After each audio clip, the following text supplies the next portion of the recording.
What's really cool about this retreat is, first of all, Brian and Jim, who lead it, just have a very great energy about them, very calming, very cool with the kids, making the kids just feel really welcome, understanding their anxiety, understanding their situation, and just no pressure at all, just extraordinarily inviting. And so we did a phone call before I even came out, talking about some of the concerns that my son had, some of the challenges that he's faced in life and what he's dealing with.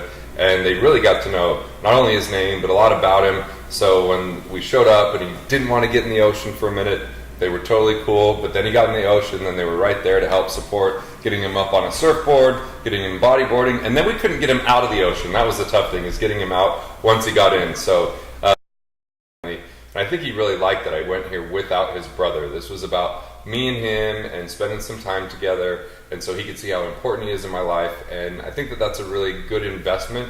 And not only that, is like, even if there was exercises that I've even done in my own life or thought about in my own life, I've never done those exercises with my son in a really safe environment. And the other kids here were so welcoming. He made friends. They were having great conversations. So just a really, really great environment.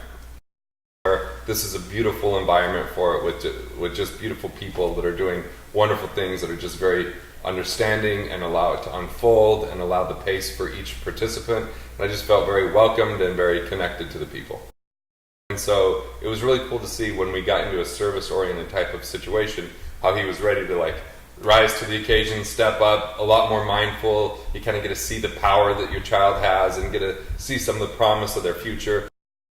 But what I also love is, they're around other entrepreneurs, and they're learning things that I love for entrepreneurs to kind of teach kids, that I think we take for granted. But we're playing this game that's very much an entrepreneurial game that I played when I was in college, that really shaped a lot of my financial future. And to be able to sit down and play that with my son and see him intuitively get it, even if he doesn't know the terminology around it yet, is such a good start for him. And then to have people get up and give this really cool vision that are young kids, I think is really inspiring. I want him to feel like that's normal, rather than complaining, rather than frustration, rather than victimhood, but instead to see people who are really willing to step up. And I got to tell you, some of these kids are just really inspiring. When you see what their 20-year vision is, you're like, wow, that's I'll step it up even after hearing that. And so I love that my son gets to be in that environment, surrounded by those type of people, and really feeling accepted into that kind of a group. I think that everyone has their own, family dynamics, family situation, but no doubt that I see that entrepreneurs really want to be close to their kids. They want to be examples for their kids. And it's one of the things where a lot of times we have blind spots, just simply because it can be very easy to get entrenched in work. It can be very easy to be traveling a whole bunch. And I don't really believe that there's balance out there. Balance is stagnation. It's okay, to be balanced, we're out of balance anytime you're away from your family, or you're not working out, or whatever. We're in a series of imbalance, but the key is quality and depth.